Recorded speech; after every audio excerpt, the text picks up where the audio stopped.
विभिन्न समाज के भी साथी हैं। हम तो सबसे पहले यही आग्रह करेंगे कि समाज के अंदर जो बुराई है, जो कुरीति है, सामाजिक स्तर पर हम ये तय करें कि हम उस बुराई को दूर करें। क्योंकि आज भी हम देखते हैं, जब कहीं भी जाते हैं, ग्राम कहीं गांव में हो या अन्य जगह पे, या सुबह से शाम तक अखबार देख ले, समाचार देख ले, तो उसमें भी आपको देखने को मिलेगा तरह तरह की बातें, प्रताड़ना की बात हो जाए।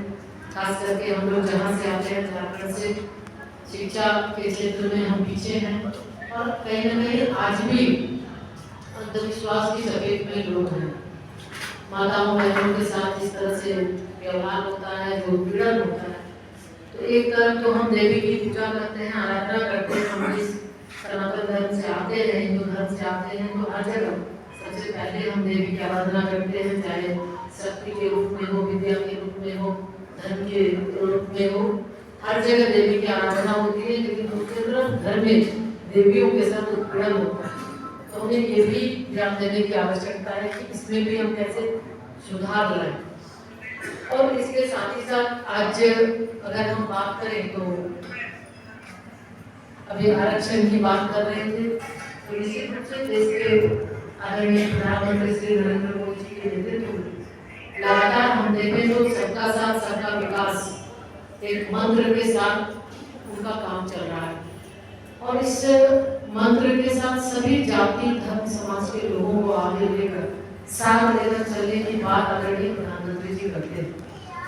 इसी में हम देखें तो हम अगर ओबीसी समाज की बात करें तो हमें लगता है पहली बार ऐसा है कि भारत सरकार में 27 ओबीसी मंत्री हैं। शायद इसके पहले आज ओबीसी की बात बहुत सारे लोग करते हैं, दूसरे पार्टी के भी लोग करते हैं, लेकिन जब सत्ता में रहे उसमें ये ध्यान को नहीं आया। ये पहली बार है कि 27 मंत्री हैं, चाहे उसमें कैबिनेट मंत्री हैं। और उसके साथ ही साथ 27% आरक्षण भी जो हमारे बच्चे हैं, मेडिकल में पढ़ने वाले बच्चे हैं, उनके लिए भी प्रावधान माननीय प्रधानमंत्री जी ने ही किया कि उसमें भी बच्चों को सुविधा मिल सके। इसके साथ ही ओबीसी को संवैधानिक दर्जा माननीय प्रधानमंत्री जी के नेतृत्व में ही मिला। ओबीसी आयोग को संवैधानिक दर्जा देने का काम भी देश के यशस्वी प्रधानमंत्री जी ने किया। इसके साथ ही साथ आरक्षण की बात हम करें तो जनरल में भी जो बहुत कमजोर हैं, आर्थिक रूप से कमजोर व्यक्ति, उनको भी 10% आरक्षण की बात करने प्रधानमंत्री जी ने, यानी हर किसी को उसका अधिकार मिले, अपने लिए इसका ध्यान उन्होंने रखा। तभी आज शिक्षा के क्षेत्र में देखें तो आमूल परिवर्तन हुआ। राष्ट्रीय शिक्षा नीति के माध्यम से हम देखें तो बहुत सारे परिवर्तन हुए। आज राष्ट्रीय शिक्षा नीति मातृभाषा पर जोर देता है, हम मातृभाषा में बच्चों को पढ़ाएंगे, भारतीय भाषा में पढ़ाएंगे। आज इंजीनियरिंग और मेडिकल की पढ़ाई मातृभाषा में हो रही है, भारतीय भाषा में हो रही है, जिसके कहीं भी पढ़ाया नहीं गया। सिर्फ और सिर्फ हम देखें तो शिक्षा में अगर किताब हम बोले तो अंग्रेज की बात ही करते हैं या मुगल की बात करते हैं, लेकिन अन्य जो भारत का प्राचीन इतिहास है, गौरवमय इतिहास है, उसके बारे में जानकारी देनी थी। तो आज राष्ट्रीय शिक्षा नीति के माध्यम से ये भी तय किया गया है कि हम भारत के बारे में हमारे बच्चों को बताएंगे।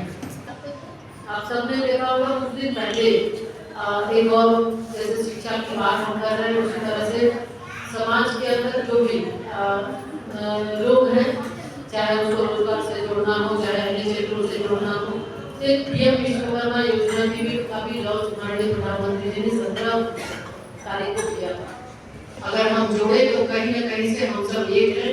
अगर हम देखें भले जातिगत रूप से कहीं हम विभक्त हैं, लेकिन अगर हम गोत्र की बात करेंगे तो हम सभी किसी न किसी एक ही गोत्र से जुड़े हैं, चाहे कोई भी समाज के लोग। यानी हम सब एक हैं, यही हम लोगों को समाज के अंदर एक संदेश देना है और एक होकर हमें काम करना है, ताकि देश में जो विभाजनकारी शक्तियां, जो ताकत आज देश के अंदर हमको एक दूसरे के साथ लड़ाने का काम करेंगे, हम निश्चित रूप से हमें ये ध्यान देना है कि हम उनकी बात में ना जाए। हम सभी एक परिवार के हैं, एक साथ रहने वाले लोग हैं।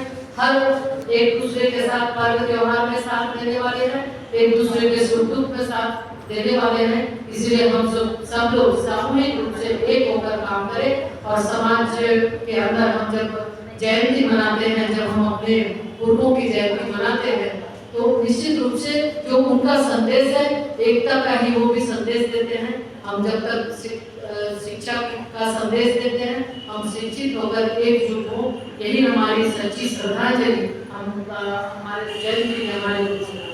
तो हम और ज्यादा कुछ न करते हुए आज के इस अवसर पर आप सबसे यही आग्रह करेंगे कि सामाजिक रूप से हम सब एक होकर काम करें और निश्चित रूप से देश के लिए, क्योंकि देश को आगे बढ़ाने के लिए, विश्व बनाने के लिए हम भी अपने तरफ से अपनी आहुति जरूर दें। इस बात के साथ आप सभी को बहुत धन्यवाद देते हैं। और आज के कार्यक्रम के माध्यम से देश से एक कार्यक्रम रखा और इस कार्यक्रम में विभिन्न संस्कृति समाज के लोगों के साथ मिलने का अवसर मिला, इसके लिए विशेष रूप से देश को